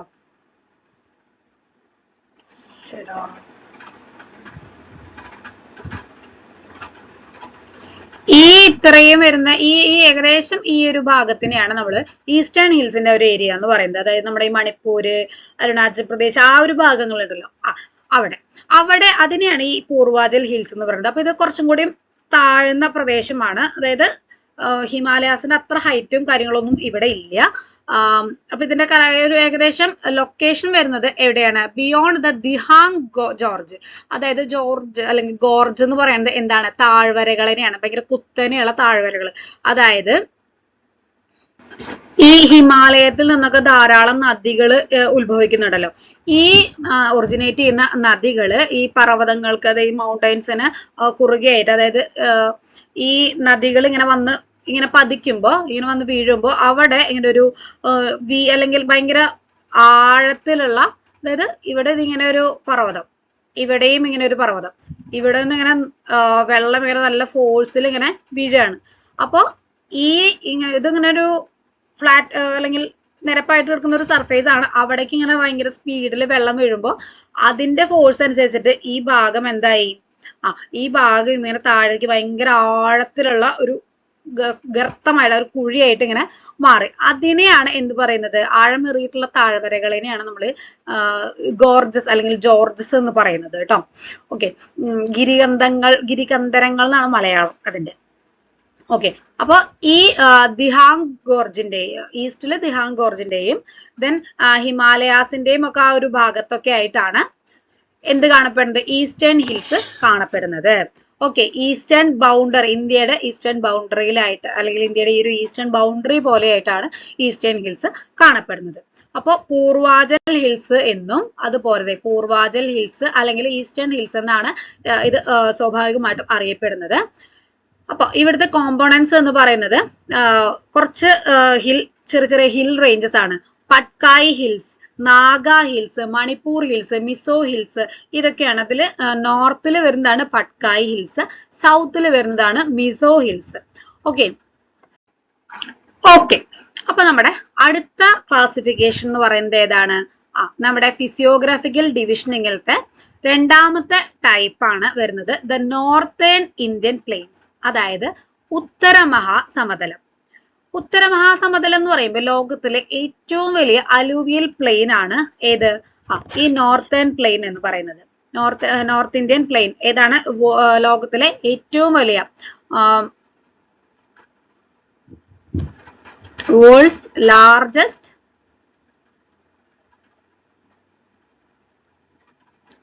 അലൂവിയൽ പ്ലെയിൻ. അലൂവിയൽ പ്ലെയിൻ ആണ് ഏത് നോർത്തേൺ ഇന്ത്യൻ പ്ലെയിൻ എന്ന് പറയുന്നത്. ഓക്കെ, അപ്പൊ അതുകൊണ്ട് തന്നെ അലൂവിയൽ പ്ലെയിനിന്റെ പ്രത്യേകത, എക്കൽ സമതലത്തിന്റെ പ്രത്യേകത എന്താണ്? ഭയങ്കര ഫെർട്ടൈൽ ആയിട്ടുള്ള ലാൻഡ് ആയിരിക്കും അല്ലെ. അപ്പൊ എങ്ങനെയാണ് ഇത്രയും അലൂവിയം ഇവിടെ ഉണ്ടാവാനായിട്ടുള്ള കാരണം? ഇൻഡസ്, ഗംഗ, ബ്രഹ്മപുത്ര ആ ഒരു റിവർ സിസ്റ്റത്തിന്റെ എക്സ്റ്റെൻസീവ് ആയിട്ടുള്ള ഡെപ്പോസിഷൻ വന്ന് ചേരുന്ന ഒരു പ്ലെയിൻ ആണ് നോർത്തേൺ ഇന്ത്യൻ പ്ലെയിൻ എന്ന് പറയുന്നത്. അപ്പൊ അതുകൊണ്ട് തന്നെ ഭയങ്കരമായിട്ടുള്ള ഫെർട്ടൈൽ ആയിട്ടുള്ള ഒരു സോയിൽ ആണ് ഇവിടെ കാണപ്പെടുന്നത്. There are vast, flat and extremely fertile lands. Okay, ഇന്ത്യയുടെ ഫുഡ് ബാസ്ക്കറ്റ് അല്ലെങ്കിൽ ഗ്രാനറി ഓഫ് ഇന്ത്യ എന്നറിയപ്പെടുന്നത് ഈ ഒരു നോർത്തേൺ ഇന്ത്യൻ പ്ലെയിൻസ് ആണ്. അതിൽ പ്രധാനമായിട്ടും ഈ ഗ്രാനറി ഓഫ് ഇന്ത്യ എന്നറിയപ്പെടുന്ന സ്റ്റേറ്റ് ചോദിക്കുകയാണെന്നുണ്ടെങ്കിൽ അത് പഞ്ചാബ് ആണ് കേട്ടോ. Okay, food basket of India എന്നൊക്കെ അറിയപ്പെടുന്നത് ഏതാണ്? പഞ്ചാബിനെയാണ്. എന്നാലും ഈ നോർത്തേൺ ഇന്ത്യൻ പ്ലെയിനെയും ഈ ഒരു പേരിൽ അറിയപ്പെടാറുണ്ട്, granary of India. Then granary of world എന്നറിയപ്പെടുന്നത് ഏതാണ്? അത് പ്രയറി ആണ് കേട്ടോ, പ്രയറി. ഓക്കെ, അപ്പോ നമുക്ക് നമ്മുടെ നോർത്ത് ഇന്ത്യൻ പ്ലെയിൻസിലേക്ക് വരാം. അപ്പൊ ഇതിന്റെ ഡിവിഷനിങ് പറയുകയാണെന്നുണ്ടെങ്കിൽ പഞ്ചാബ് പ്ലെയിൻ, അതുപോലെ ഗംഗ പ്ലെയിൻ, ബ്രഹ്മപുത്ര പ്ലെയിൻസ്, ഇതൊക്കെയാണ് മൂന്ന് പ്രധാനപ്പെട്ട സമതലങ്ങൾ വരുന്നത്. ഒന്ന് പഞ്ചാബ് പ്ലെയിൻ, അതായത് പഞ്ചാബ് പ്ലെയിൻ എന്ന് പറയുന്നത് വെസ്റ്റേൺ പാർട്ടാണ്. അവിടെ ഇൻഡസ് നദിയും അതിന്റെ ട്രിബ്യൂട്ടറീസുമാണ് ആ ഒരു പഞ്ചാബ് പ്ലെയിനിന് ഇങ്ങനെ സമ്പുഷ്ടമാക്കുന്നത്. ദെൻ അടുത്തതാണ് ഗംഗ പ്ലെയിൻ, സെൻട്രൽ അതുപോലെ ഹൈ പോപ്പുലേറ്റഡ് ആയിട്ടുള്ള ഫെർട്ടൈൽ ആയിട്ടുള്ള റീജിയൻ ആണ് ഗംഗാ സമതലം എന്ന് പറയുന്നത്. ദെൻ ബ്രഹ്മപുത്ര സമതലം എന്ന് പറയുന്നത് ഈസ്റ്റേൺ പാർട്ടാണ്, അസമിലാണ് ലൊക്കേറ്റ് ചെയ്യുന്നത്. അപ്പൊ മൂന്ന് പ്ലെയിൻസ് ആണ് നോർത്തേൺ ഇന്ത്യൻ പ്ലെയിനിൽ വരുന്നത്. ഉത്തര മഹാസമുദ്രത്തിൽ മൂന്ന് പ്ലെയിൻസ് ആണ് വരുന്നത്, പഞ്ചാബ്, ഗംഗ, ബ്രഹ്മപുത്ര. ഓക്കെ, ദെൻ മറ്റൊരു കാര്യം പറയട്ടെ. ഡോബ് എന്ന് പറയുന്ന ഏരിയ, ഡോബ് എന്ന് പറയുന്നത് രണ്ട് നദികൾക്ക് ഇടയിൽ വരുന്ന അലൂവിയൽ ലാൻഡിനെയാണ് നമ്മൾ എന്ത് പറയുന്നത്? ഡോബ് എന്നുള്ള പേരില്, ഗംഗ യമുന ഡോബ് അങ്ങനെയൊക്കെ പറഞ്ഞു കേട്ടിട്ടില്ലേ? അപ്പൊ അത് ഡോബ്, DOAB, ഡോബ്. ഗംഗ യമുന ഡോബ് എന്നൊക്കെ നിങ്ങൾ കേട്ടിട്ടുണ്ടാവും. അതായത് ഗംഗയുടെയും യമുനയുടെയും ഇടയിലുള്ള ഒരു പ്രദേശം, രണ്ട് നദികൾക്ക് ഇടയിൽ വരുന്ന അലൂവിയൽ ലാൻഡിനെയാണ് നമ്മൾ എന്ത് പറയുന്നത്? ഡോബ് എന്ന പേരിൽ അറിയപ്പെടുന്നത്. ദെൻ ഈ എക്കൽ മണ്ണുണ്ടല്ലോ, അതായത് ഈ നോർത്തേൺ ഇന്ത്യൻ പ്ലെയിനിൽ എക്കൽ മണ്ണ് ധാരാളം, അലൂവിയൽ സോയിൽ ധാരാളമായിട്ട് ഉണ്ട് എന്ന് പറഞ്ഞു. അപ്പോൾ അതിൽ നിക്ഷേപിക്കപ്പെടുന്ന എക്കൽ മണ്ണിൽ അല്ലെങ്കിൽ അലൂവിയൽ സോയിലിൽ നമുക്ക് രണ്ടായിട്ട് ഡിവൈഡ് ചെയ്യാം. അതാണ് ഖാദർ, അതുപോലെ തന്നെ ബങ്കർ. ഓക്കെ, ഈ ഖാദർ എന്ന് പറയുന്നത് ഞാനിവിടെ എഴുതാം.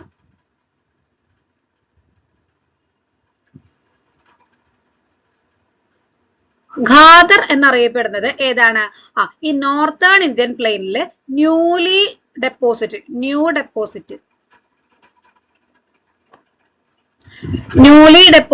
ചെയ്യപ്പെടുന്ന, അതായത് പുതുതായി നിക്ഷേപിക്കപ്പെടുന്ന അലൂവിയൽ സോയില് അതിനെയാണ് നമ്മൾ എന്ത് പറയുന്നത്? ഖാദർ എന്ന് പറയുന്നത്. ഇനി അടുത്തതാണ് ബങ്കർ. ബങ്കർ എന്ന് പറയുന്നത് എന്താണ്? ഓൾഡ് ഡെപ്പോസിറ്റ് ആണ് ഭങ്കർ എന്ന് പറയുന്നത്. അതായത് ഉത്തര മഹാസമുദ്രത്തിലുള്ള പഴയ എക്കൽ മണ്ണിന്റെ നിക്ഷേപത്തിന് ഭങ്കർ എന്നാണ് പറയുന്നത്. അപ്പൊ രണ്ട് തരത്തിലുള്ള എക്കൽ മണ്ണുകളാണുള്ളത്, ഖാദർ, ഭങ്കർ. ഓക്കെ, അപ്പൊ എന്തുകൊണ്ടാണ് ലോകത്തിന്റെ ധാന്യപുര എന്ന് വിളിക്കാനുള്ളതിന് കാരണം എന്നുള്ളത്, ലോകത്തിന്റെ അല്ല, ഇന്ത്യയുടെ ധാന്യപുര എന്ന് വിളിക്കുന്നതിന് കാരണം, അതായത് ഇവിടെ ഭയങ്കര ഫെർട്ടൈൽ സോയിൽ ആയതുകൊണ്ട് തന്നെ ഭയങ്കരമായിട്ടുള്ള കൃഷി ഇവിടെ നടക്കുന്നുണ്ട്. അപ്പൊ അതുകൊണ്ട് ഇന്ത്യക്ക് മൊത്തത്തിലുള്ള ഏകദേശം വേണ്ടുന്ന സാധനങ്ങളൊക്കെ കൾട്ടിവേറ്റ് ചെയ്തെടുക്കുന്നത് ഈ ഒരു ഏരിയയിൽ ആയതുകൊണ്ടാണ് എന്ത് പറയുന്നത്? ഇന്ത്യയുടെ ധാന്യപുര എന്ന് ഈ ഒരു ഭാഗത്തിന് അറിയപ്പെടുന്നത് കേട്ടോ. നെക്സ്റ്റ്, ദ പെനിൻസുലാർ പ്ലേറ്റ്, ഉപദ്വീപീയ പീഠഭൂമി. അപ്പൊ ഈ ഉപദ്വീപീയ പീഠഭൂമിയുടെ ഫോർമേഷൻ നോക്കുകയാണെന്നുണ്ടെങ്കിൽ നമ്മൾ മുന്നേ പറഞ്ഞിട്ടുണ്ടായിരുന്നില്ലേ, ഗോണ്ട്വാന ലാൻഡ് എന്നൊക്കെ. അതിനോട് ഒപ്പം തന്നെയാണ് ഏകദേശം ഈ ഒരു പെനിൻസുലാർ പ്ലേറ്റിന്റെ ഒരു രൂപീകരണം എന്ന് പറയുന്നത്. ഓക്കെ, ഒരു സ്റ്റേബിൾ ലാൻഡ് മാസ് ആണ്. അതായത് ഇങ്ങനെ സ്റ്റേബിൾ ആയിട്ടുള്ള ഒരു ഭയങ്കര ഒരു ഭൂപ്രദേശമാണ്, composed of hard crystalline, igneous and metamorphic rocks. അതായത് ആഗ്നേയശിലകളും മെറ്റാമോർഫിക് റോക്സ്, കായാന്തരിക ശിലകളും ഒക്കെ കൊണ്ട് നിർമ്മിതമായിട്ടുള്ള ഭയങ്കര കട്ടിയായിട്ടുള്ള ഒരു ഭൂപ്രദേശമാണ് എന്ത് പെനിൻസുലാർ പ്ലേറ്റ്, ഉപദ്വീപീയ പീഠഭൂമി എന്ന് പറയുന്നത്. Okay, it is a part of the original Gondwana land. Okay, നമ്മൾ പറഞ്ഞിട്ടുണ്ടായിരുന്നു അത്. ഇതിന്റെ സ്ട്രക്ചർ വരുന്നത് സെൻട്രൽ ഹൈലാൻഡ് അതുപോലെ തന്നെ ഡെക്കാൻ പ്ലേറ്റ്, ഇങ്ങനെ രണ്ട് ലെവലിലായിട്ടാണ് വരുന്നത്. അപ്പോൾ സെൻട്രൽ ഹൈലാൻഡ് എന്ന് പറഞ്ഞു കഴിഞ്ഞാൽ എന്താണ്, നോർത്തേൺ പോർഷൻ ആണ്. ഈ ഒരു പെനിൻസുലാർ പ്ലേറ്റിന്റെ നോർത്തേൺ പോർഷൻ ആണ് വരുന്നത്. മാൾവ പീഠഭൂമി, മാൾവ പ്ലേറ്റ് ഒക്കെ ഈ ഒരു സെൻട്രൽ ഹൈലാൻഡിലാണ് പെടുന്നത്. ഓക്കെ, ഇനി Deccan plate A large triangular shaped ആയിട്ടുള്ള ഒരു, അതായത് ഒരു ഏകദേശം ഒരു ത്രികോണാകൃതിയിൽ വരുന്ന ഒരു പീഠഭൂമിയാണ് ഡെക്കാൻ പ്ലേറ്റ് എന്ന് പറയുന്നത്. South of the Narmada river, Narmada റിവറിന്റെ തെക്ക് ഭാഗത്തായിട്ടാണ് ഡെക്കാൻ പ്ലേറ്റ് കാണപ്പെടുന്നത്. അപ്പൊ ഇതൊക്കെ ഓരോ സ്റ്റേറ്റ്മെന്റ് ആയിട്ട് തന്നെ പഠിച്ചു വെക്കുക കേട്ടോ. കാരണം എന്താ, നമുക്ക് സ്റ്റേറ്റ്മെന്റ് ടൈപ്പ് ക്വസ്റ്റ്യൻസ് വരുന്നതാണ്. അപ്പോൾ നർമ്മദ റിവറിന്റെ തെക്ക് ഭാഗത്ത് കാണപ്പെടുന്ന പ്ലേറ്റ് ഏതാണ്? അപ്പൊ അതിൽ ഓപ്ഷനിൽ മാൾവ പ്ലേറ്റും ഡെക്കാൻ പ്ലേറ്റും വരികയാണ്. അപ്പൊ നമ്മൾ ഏത് കൊടുക്കണം? ഡെക്കാൻ പ്ലേറ്റ് കൊടുക്കണം അല്ലെ. ഓക്കെ, സ്റ്റോറേഴ്സ് ഓഫ് മിനറൽസ് എന്നറിയപ്പെടുന്നത് എന്താണ്? പെനിൻസുലാർ പ്ലേറ്റിനെ, ഉപദ്വീപീയ പീഠഭൂമിനെയാണ്. എന്തുകൊണ്ടാണ്? അതായത് അയൺ അതുപോലെ തന്നെ കോൾ, മറ്റ് മെറ്റൽസ് ഒക്കെ ധാരാളം കാണപ്പെടുന്ന, ധാരാളം മിനറൽസ് കാണപ്പെടുന്ന ഒരു ഏരിയ ആയതുകൊണ്ട് തന്നെ സ്റ്റോർ ഹൗസ് ഓഫ് മിനറൽസ് എന്നറിയപ്പെടുന്നത്, സ്റ്റോർ ഹൗസ് ഓഫ് മിനറൽസ് എന്നറിയപ്പെടുന്നത് ഏതാണ്? ഈ പെനിൻസുലാർ പ്ലേറ്റിനെയാണ് കേട്ടോ. ഈ പെനിൻസുലാർ പ്ലേറ്റിൽ ഏറ്റവും കൂടുതൽ ഈ മിനറൽ ഡെപ്പോസിറ്റ് ഉള്ള ഒരു ഏരിയ എന്ന് പറയുന്നത് ഛോട്ടാ നാഗ്പൂർ ഏരിയ ആണ് കേട്ടോ. ഛോട്ടാ നാഗ്പൂർ ഏരിയ ആണ്. ദെൻ ഇന്ത്യയിലെ ഏറ്റവും വിസ്തൃതിയേറിയിട്ടുള്ള ഒരു പ്ലേറ്റ് ആണ് ഈ ഡെക്കാൻ പ്ലേറ്റ് എന്ന് പറയുന്നത്. വിസ്തൃതമേറിയിട്ടുള്ള ഒരു ഭൂവിഭാഗം അല്ലെങ്കിൽ വിസ്തൃതിയുള്ള പീഠഭൂമിയാണ് ഡെക്കാൻ പ്ലേറ്റ് എന്ന് പറയുന്നത്. ഒരു ട്രയാങ്കുലർ ഷേപ്പിലാണ് ഇത് കാണപ്പെടുന്നത്. ദെൻ ലോകത്തിലെ ഏറ്റവും വലിയ ലാവ പീഠഭൂമി എന്ന് പറയുന്നതും ഈ ഒരു ഡെക്കാൻ പ്ലേറ്റ് തന്നെയാണ് കേട്ടോ. ഈ ഡെക്കാൻ പ്ലേറ്റിന്റെ മറ്റൊരു പ്രത്യേകത എന്ന് പറയുന്നത് വെസ്റ്റേൺ ഗാട്സിനും ഈസ്റ്റേൺ ഗാട്സിനും ഇടയിൽ, അതുകൊണ്ടാണ് ഒരു ട്രയാങ്കുലർ ഷേപ്പ് എന്ന് പറയുന്നത്. അതായത് അപ്പൊ നമ്മുടെ ഇങ്ങനെ രാജസ്ഥാൻ ഇവിടെ ഇങ്ങനെ വന്നു, അതിൽ ഇന്ത്യ അല്ല സോറി സൗത്ത് ഇന്ത്യയുടെ ഈ ഒരു പോർഷൻ എങ്ങനെയാണെന്ന് വിചാരിക്കും. ഓക്കെ, അപ്പൊ ഇതില് ഇങ്ങനെയുള്ള ഈ ഒരു ഭാഗത്തായിട്ടാണ് നമ്മുടെ വെസ്റ്റേൺ ഗാട്സ് വരുന്നത് അല്ലെ. ദെൻ ഇവിടെ ആയിട്ട് ഈസ്റ്റേൺ ഗാട്സ് വരുന്നുണ്ട്. അപ്പൊ ഇതിന്റെ ഇടയിലായിട്ട് വരുന്ന ഈ ഒരു കണ്ട ഇങ്ങനെ ഒരു ട്രയാങ്കുലർ ഷേപ്പ്, അതാണ് ഈ ഡെക്കാൻ പ്ലേറ്റിന്റെ ഒരു ത്രികോണാകൃതി എന്ന് പറയുന്നത്. ഓക്കെ, അപ്പോ വെസ്റ്റേൺ ഗാട്സിനും ഈസ്റ്റേൺ ഗാട്സിനും ഇടയിലായിട്ട് കാണപ്പെടുന്ന ഉപദ്വീപീയ പീഠഭൂമി എന്ന് പറയുന്നത് ഡെക്കാൻ പ്ലേറ്റ് ആണ് കേട്ടോ. കോസ്റ്റൽ പ്ലെയിൻസ്, തീരപ്രദേശം. ഇപ്പൊ ഈ തീരപ്രദേശത്തിനെ കുറിച്ച് പറയുകയാണെന്നുണ്ടെങ്കിൽ നമ്മൾ നേരത്തെ പറഞ്ഞിട്ടുണ്ടായിരുന്നില്ലേ, പെനിൻസുലാർ പ്ലേറ്റ്, ഉപദ്വീപീയ പീഠഭൂമി നമ്മൾ പറഞ്ഞിട്ടുണ്ടായിരുന്നില്ലേ. ആ ഉപദ്വീപീയ പീഠഭൂമി അത് എങ്ങനെയായിരുന്നു അതിന്റെ ഒരു ലൊക്കേഷൻ വരുന്നത്? ഇതിങ്ങനെ രാജസ്ഥാൻ അല്ല ഗുജറാത്ത് ആണെന്ന് വിചാരിക്കുക. സൗത്ത് ഇന്ത്യ ആണ് ഞാൻ ഏകദേശം വരയ്ക്കുന്നത്. ഓക്കെ, അപ്പോ നമ്മള് അതില് പെനിൻസുലാർ പ്ലേറ്റ് നമ്മുടെ ഇവിടെ ഇത്രയും ഭാഗത്തൊക്കെ ആയിട്ട്, പിന്നെ ഇവിടെ നിങ്ങളുടെ മുകളിലേക്ക് അത് നോക്കണ്ട, നമ്മുടെ ഡെക്കാൻ പ്ലേറ്റ് ആ ഒരു ഭാഗം മാത്രം നോക്കിയാൽ മതി. ഇത്രയും ഭാഗത്തായിട്ട് നമ്മുടെ എന്തുണ്ട്? ഇത്രയും ഭാഗം, ഇത്രയും ഭാഗത്തായിട്ട് ഇത് മുഴുവൻ ഉണ്ട്. ഇത് മുഴുവനായിട്ട് എന്താണ് നമ്മുടെ ഉപദ്വീപീയ പീഠഭൂമി ആയിട്ടാണ് വരുന്നത്. ഓക്കെ, ഇതിന്റെ താഴെ കൂടെ വരുന്ന ഒരു നാരോ, ഓക്കെ, ഇതിന്റെ അതായത് ഇതാണ് നമ്മുടെ എന്ത് കടല്. ഇവിടെ അറബിക്കടൽ വരുന്നുണ്ട്, ഇവിടെ ബേ ഓഫ് ബംഗാൾ വരുന്നുണ്ട് അല്ലെ. അപ്പോ സോറി ഇവിടെ നമ്മുടെ ഇന്ത്യൻ മഹാസമുദ്രത്തിന്റെ രണ്ട് ഭാഗങ്ങളായിട്ട് നമുക്ക് ഇതിനെ കണക്കാക്കാം. അപ്പൊ ബേ ഓഫ് ബംഗാൾ അറബിക്കടലും വരുന്നുണ്ട്. ദെൻ അപ്പൊ ഈ കടലിന്റെ തീരഭാഗത്തായിട്ടായിരിക്കുമല്ലോ ഈ തീരപ്രദേശം വരിക. അപ്പൊ ഈ കോസ്റ്റൽ പ്ലെയിൻ എന്ന് പറയുന്നത് ഈ ഒരു ഇത്രയും വരുന്ന ഭാഗമാണ്. Narrow strips of land flaking the peninsular plate along the sea. അതായത് കടലിന്റെയും പെനിൻസുലാർ പ്ലേറ്റിന്റെയും ഇടയിൽ വരുന്ന ഇത്രയും ഒരു ഭാഗം, ഇത്രയും വരുന്ന ഈ ഒരു ഭാഗമാണ് എന്ത് നമ്മുടെ കോസ്റ്റൽ പ്ലെയിൻ എന്ന് പറയുന്നത്. കോസ്റ്റൽ പ്ലെയിനെ രണ്ടായിട്ട് തിരിക്കാം, വെസ്റ്റേൺ കോസ്റ്റൽ പ്ലെയിൻ എന്നും ഈസ്റ്റേൺ കോസ്റ്റൽ പ്ലെയിൻ എന്നും. അപ്പൊ വെസ്റ്റേൺ കോസ്റ്റൽ പ്ലെയിൻ എന്ന് പറയുന്നത് ഏതാണ്? നമ്മുടെ വെസ്റ്റേൺ ഗാട്സിന്റെയും, അപ്പൊ ഇവിടെ ഇതാണ് വെസ്റ്റ്, ഇത് ഈസ്റ്റ് അല്ലെ. അപ്പൊ ഇത് എന്താണ്? അറേബ്യൻ സീ ആണ് ഇവിടെ വരുന്നത് അല്ലെ. ഈ അറേബ്യൻ സീ, അതുപോലെ ഇവിടെ വരുന്നത് എന്താണ്? Bay of Bengal. ഈ അറേബ്യൻ സീയുടെയും അതുപോലെ വെസ്റ്റേൺ ഗാട്സ്, ഇപ്പൊ വെസ്റ്റേൺ ഗാട്സ് ഈ ഒരു ഏരിയയിലാണെന്നുള്ളത് നമുക്കറിയാം. അപ്പൊ ഈ ഒരു വെസ്റ്റേൺ ഗാട്സിന്റെയും അതുപോലെ അറേബ്യൻ സീയുടെയും ഇടയിൽ വരുന്ന ഈ ഇത്രയും ഭാഗം ഉണ്ടല്ലോ, ഇതാണ് എന്ത്? വെസ്റ്റേൺ കോസ്റ്റൽ പ്ലെയിൻ എന്ന് പറയുന്നത്. ദെൻ ഈസ്റ്റേൺ ഗാട്ട്, ഇത് ഈസ്റ്റേൺ ഗാട്ടിന്റെയും ബേ ഓഫ് ബംഗാളിന്റെയും ഇടയിൽ വരുന്നത് ഇങ്ങനെ ഇങ്ങനെ നോക്കാട്ടോ. അതിനെയാണ് നമ്മൾ എന്ത് പറയുന്നത്? ഈസ്റ്റേൺ കോസ്റ്റൽ ലൈൻ എന്ന് പറയുന്നത്. ഓക്കെ, ദെൻ ഒന്നും കൂടി ഇതിന്റെ ഒരു ബൗണ്ടറീസ് പറയുകയാണെന്നുണ്ടെങ്കിൽ സുന്ദർബൻ പ്രദേശം മുതൽ കന്യാകുമാരി വരെ ആയിട്ട് ഇതിന്റെ ഒരു ലൊക്കേഷൻ നമുക്ക് ജസ്റ്റ് പറയാം. ഓക്കെ, തമിഴ്നാട് തീരവും അതുപോലെ തന്നെ ആന്ധ്രാപ്രദേശിന്റെ ഒരു തെക്കൻ തീരപ്രദേശവും കൂടി ഇൻക്ലൂഡ് ആയിട്ടുള്ള ഇന്ത്യയുടെ ആ ഒരു ഈസ്റ്റേൺ കോസ്റ്റൽ പ്ലെയിൻ ആണ് കോറമാൻഡൽ തീരം എന്ന പേരിൽ അറിയപ്പെടുന്നത്, കോറമാൻഡൽ കോസ്റ്റ്. ഓക്കെ, ആന്ധ്രാപ്രദേശിന്റെ നോർത്തേൺ പ്ലെയിനും അതുപോലെ തന്നെ ഒഡീഷയുടെയും അതുപോലെ പശ്ചിമ ബംഗാളിന്റെയും ഒരു തീരപ്രദേശവും കൂടി ചേരുന്ന ഇന്ത്യയുടെ ഈസ്റ്റേൺ കോസ്റ്റൽ പ്ലെയിൻ ആണ് എന്ത്? വടക്കൻ സിർക്കാസ് എന്ന പേരിൽ അറിയപ്പെടുന്നത്. ദെൻ ഗുജറാത്തിലെ റാൻ ഓഫ് കച്ച് മുതൽ കന്യാകുമാരി വരെ വെസ്റ്റേൺ ഗാട്ടിലും അതുപോലെ തന്നെ അറബിക്കടലിന്റെയും ഇടയിലായിട്ട് സ്ഥിതി ചെയ്യുന്നതാണ് നമ്മൾ നേരത്തെ പറഞ്ഞിട്ടുണ്ടായിരുന്ന വെസ്റ്റേൺ കോസ്റ്റൽ പ്ലെയിൻ എന്ന് പറയുന്നത്. ഈ വെസ്റ്റേൺ കോസ്റ്റൽ പ്ലെയിനിന്റെ ഭാഗമായിട്ട് വരുന്ന സ്റ്റേറ്റുകളാണ് ഗുജറാത്ത്, മഹാരാഷ്ട്ര, ഗോവ, കർണാടക, കേരള എന്നീ പറയുന്ന സ്റ്റേറ്റുകൾ. ദെൻ ഗുജറാത്തിന്റെ ഭാഗമായിട്ടുള്ള ഈ ലവണം നിറഞ്ഞിട്ടുള്ള ഒരു ചതുപ്പ് പ്രദേശമാണ് റാൻ ഓഫ് കച്ച് എന്നറിയപ്പെടുന്നത്. ഓക്കെ, നോർത്ത് ഈസ്റ്റേൺ മൺസൂണിന്റെ എഫക്ട് ഏറ്റവും കൂടുതൽ എക്സ്പീരിയൻസ് ചെയ്യുന്ന ഇന്ത്യൻ പ്രദേശമാണ് ഈസ്റ്റേൺ കോസ്റ്റൽ ലൈൻ എന്ന് പറയുന്നത്. ദെൻ നമുക്ക് കിട്ടുന്ന മൺസൂൺ ഏതാണ്? അത് സൗത്ത് വെസ്റ്റ് മൺസൂൺ ആണ് അല്ലെ, തെക്ക് പടിഞ്ഞാറൻ മൺസൂൺ ആണ്. അതായത് നമ്മുടെ ഈ പടിഞ്ഞാറൻ തീരസമുദ്രത്തിലാണ് നമ്മുടെ കേരളമൊക്കെ വരുന്നത്. അപ്പൊ ഇവിടെ കിട്ടുന്നത് ഏതാണ്? സൗത്ത് വെസ്റ്റ് മൺസൂൺ ആണ്. The islands of India. അപ്പൊ അഞ്ചാമത്തെ ഇന്ത്യയുടെ ഫിസിയോഗ്രഫിക്കൽ ഡിവിഷനിൽ അഞ്ചാമത്തേതാണ് ദ ഐലൻഡ്സ് എന്ന് പറയുന്നത്. അപ്പോ ഈ ഐലൻഡ്സിനെ നമുക്ക് രണ്ട് ഗ്രൂപ്പായിട്ട് തരംതിരിക്കാവുന്നതാണ്. അതായത് നമുക്ക് അറബിക്കടലും വരുന്നുണ്ട്, ബേ ഓഫ് ബംഗാളും വരുന്നുണ്ട് അല്ലെ. അപ്പോൾ അറേബ്യൻ സീയിൽ വരുന്ന ഒരു ഗ്രൂപ്പ് വരുന്നുണ്ട്, ദ്വീപുകൾ വരുന്നുണ്ട്. ദെൻ ബേ ഓഫ് ബംഗാളിൽ വരുന്ന ഒരു ഗ്രൂപ്പ് വരുന്നുണ്ട്. ഓക്കെ, അപ്പൊ ഈ ദ്വീപുകൾ എന്ന് പറഞ്ഞാൽ എന്താണ്?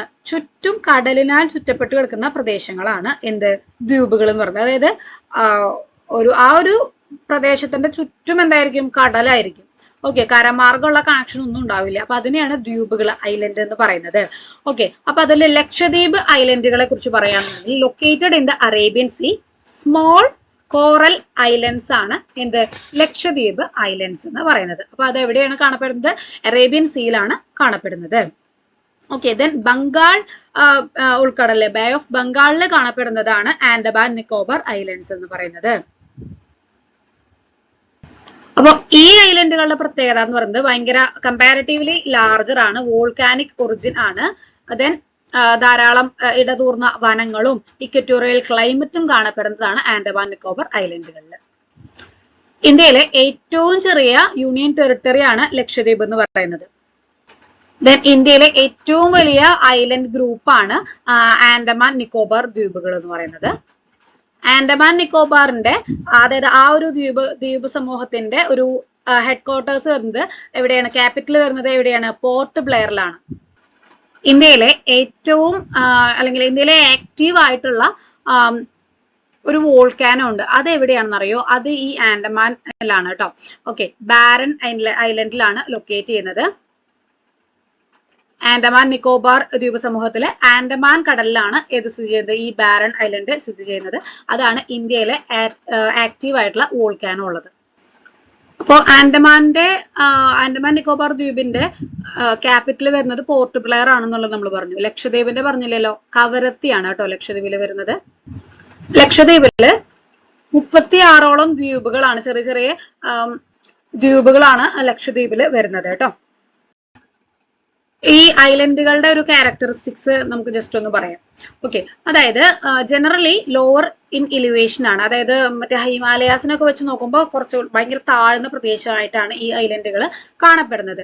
ദെൻ ഭയങ്കരമായിട്ടുള്ള ഡെൻസ് ട്രോപ്പിക്കൽ ഫോറസ്റ്റുകൾ കൊണ്ട് എന്താ കവേർഡ് ആയിട്ടുള്ള ഒരു ഏരിയ ആയിരിക്കും. പിന്നെ ജോഗ്രഫിക്കലി അൺസ്റ്റേബിൾ ആയിട്ടുള്ള ഒരു ഏരിയ ആണ്. ദെൻ ഇവിടുത്തെ ഈ ഭാഗങ്ങളിലൊക്കെ ലോക്കൽ ട്രൈബ്സ് പ്രധാനമായിട്ടും ഈ ഒരു ജൂം കൾട്ടിവേഷൻ ചെയ്യുന്നത് ഇന്ത്യയിലെ ഒരു നോർത്ത് ഈസ്റ്റേൺ ഇന്ത്യയിലെ മലയോര പ്രദേശങ്ങളിലുള്ള ജനവിഭാഗമാണ് കേട്ടോ. ഓക്കെ, അപ്പൊ എന്നാലും ഈ ഒരു ദ്വീപ് നിവാസികളും ഈ ഒരു കൾട്ടിവേഷൻ ചെയ്യപ്പെടുന്നു എന്നാണ് പറയപ്പെടുന്നത്. അപ്പൊ ഇതിനെ ഈ ജൂം കൾട്ടിവേഷൻ എന്ന് പറഞ്ഞു കഴിഞ്ഞാൽ എന്താണ്, ഷിഫ്റ്റിംഗ് കൾട്ടിവേഷൻ എന്നും കൂടി ഇതിനെ പറയും. അതായത് ഈ ഫോറസ്റ്റ് ഏരിയകളുണ്ടല്ലോ അവിടത്തെ ലാൻഡ് വെട്ടിത്തെളിച്ചിട്ട് അവിടെ ആ ഒരു ഭാഗം തീയിട്ടിട്ട് വൃത്തിയാക്കും. അങ്ങനെ തീയിട്ടിട്ട് വൃത്തിയാക്കുമ്പോൾ, അതായത് തീ കത്തിക്കുമ്പോൾ ഓഫ് കോഴ്സ് ചാരം ഉണ്ടാവുമല്ലോ, ആ ഒരു ചാരം ഉപയോഗിച്ചിട്ട് അത് വളമാക്കിയെടുത്ത് ഉപയോഗിച്ചിട്ടാണ് ഇവർ കൃഷി ചെയ്യുന്നത്. ആ ഒരു പ്രാക്ടീസിനെ ജൂം പ്രാക്ടീസ് അല്ലെങ്കിൽ ജൂം കൾട്ടിവേഷൻ എന്നാണ് പറയാ. ഒരു പെർട്ടിക്കുലർ കാലയളവില് ഇവിടെ കൃഷി ചെയ്തതിന് ശേഷം ആ ഒരു മണ്ണിന്റെ ഫെർട്ടിലിറ്റി കുറയുമ്പോൾ ആ ഒരു സ്ഥലം ഉപേക്ഷിച്ചിട്ട് മറ്റൊരു സ്ഥലത്തേക്ക് മാറിപ്പോകും. അപ്പൊ അതുകൊണ്ടാണ് ഷിഫ്റ്റിംഗ് കൾട്ടിവേഷൻ എന്നുകൂടി ഇതിന് പേര് പറയാനായിട്ടുള്ള കാരണം. നെക്സ്റ്റ് വരുന്ന ഒരു ഇമ്പോർട്ടന്റ് ഏരിയ ആണ് മൗണ്ടെയിൻ പാസസ്. അതായത് നമ്മൾ പറഞ്ഞു നോർത്ത് ഇന്ത്യൻ ഭാഗത്തൊക്കെ ധാരാളം മൗണ്ടെയിൻസ് ആണ് അല്ലെ, നമ്മൾ കണ്ടൂല്ലേ, കുറേ മൗണ്ടെയിൻസ് ഉണ്ട്, മൗണ്ടെയിൻ റേഞ്ചസ് ആണ്. അപ്പൊ ഈ മൗണ്ടെയിൻ റേഞ്ചസ് ക്രോസ് ചെയ്ത് ഇതിങ്ങനെ ഹൈറ്റിലുള്ളതല്ല, ഇതിങ്ങനെ നടന്ന് എന്നിട്ട് അതിന്റെ ഏറ്റവും ടോപ്പിലെത്തി പിന്നെ താഴത്തേക്ക് ഇറങ്ങുമെന്ന് പറഞ്ഞാൽ അത് അത്രയും പോസിബിൾ ആയിട്ടുള്ള കാര്യമില്ല. 6000-7000 ഒക്കെ അടി ഉയരത്തിലുള്ള മൗണ്ടെയിൻസ് ആണ് അല്ലെ. അപ്പൊ ഈ മൗണ്ടെയിൻ റേഞ്ചസ് ഇതിന്റെ അപ്പുറത്തേക്കുള്ള സ്ഥലത്തേക്ക് നമ്മൾ എങ്ങനെ പോകും? അങ്ങനെ പോവാനായിട്ടുള്ള ഒരു വഴിയാണ് ഈ മൗണ്ടെയിൻ ഗ്യാപ്പ് അല്ലെങ്കിൽ മൗണ്ടെയിൻ പാസസ് എന്ന് പറയുന്നത്.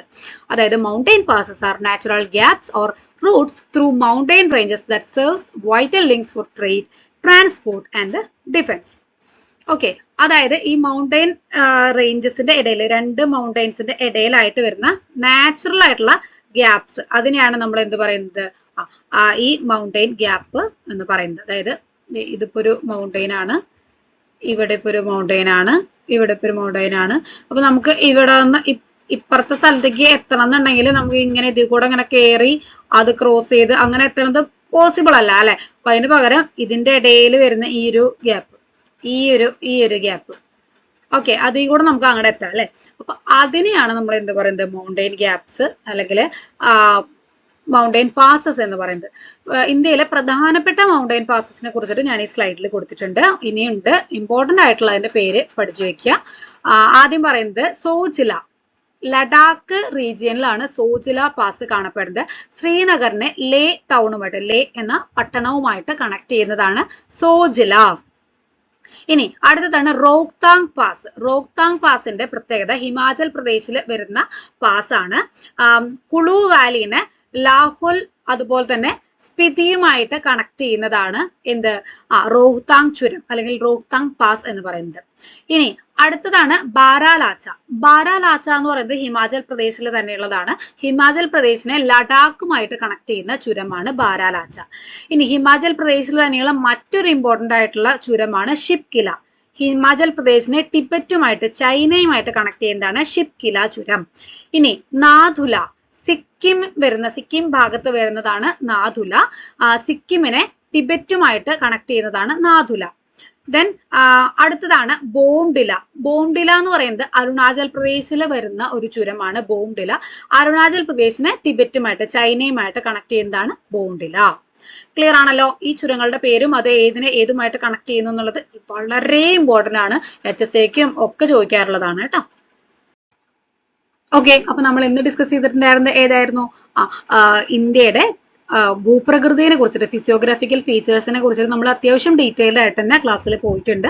അപ്പോൾ നിങ്ങൾക്ക് LPUPക്കും ഒക്കെ ഈ ഒരു ക്ലാസ് യൂസ് ചെയ്യാവുന്നതാണ്. അത്യാവശ്യം ഡീറ്റെയിൽഡ് ആയിട്ട് തന്നെ നമ്മൾ SCRT ബേസ്ഡ് ആയിട്ടുള്ള ക്ലാസ്സസ് ആണ് നമ്മൾ ഇന്ന് പറഞ്ഞിട്ടുണ്ടായിരുന്നത്. അപ്പോൾ നമ്മുടെ ജോഗ്രഫിയിലത്തെ ഇമ്പോർട്ടൻ്റ് ആയിട്ടുള്ള ഒരു ടോപ്പിക് തന്നെയാണ്. HSAക്കും LPUPക്കും കേട്ടറ്റിനും ഒക്കെ വരുന്ന ക്വസ്റ്റ്യൻസ് വരാറുണ്ട്. അപ്പോൾ അതിനനുസരിച്ചിട്ട് നിങ്ങളെല്ലാവരും നല്ല രീതിയിൽ പ്രിപ്പയർ ചെയ്ത് പഠിക്കാനായിട്ട് ശ്രദ്ധിക്കുക. ദെൻ നമ്മൾ ഇതിൽ പറയുന്ന നമ്മൾ നോട്ടിലും നമ്മൾ നോട്ടായിട്ട് പ്രൊവൈഡ് ചെയ്യുന്നുണ്ട്. അതല്ലാതെ ക്ലാസ്സിലും എക്സ്ട്രാ പോയിന്റ്സ് പറയുന്നുണ്ട്. അത് നിങ്ങളുടേതായിട്ടുള്ളൊരു ഷോർട്ട് നോട്ട് തയ്യാറാക്കാനായിട്ട് ഞാൻ എപ്പോഴും ക്ലാസ്സിൽ പറയുന്നതാണ്. അപ്പോൾ എല്ലാവരും അതിനനുസരിച്ചിട്ട് ചെയ്യുക, നന്നായിട്ട് തന്നെ പഠിക്കുക. എല്ലാവർക്കും വിജയാശംസകൾ. Thank you.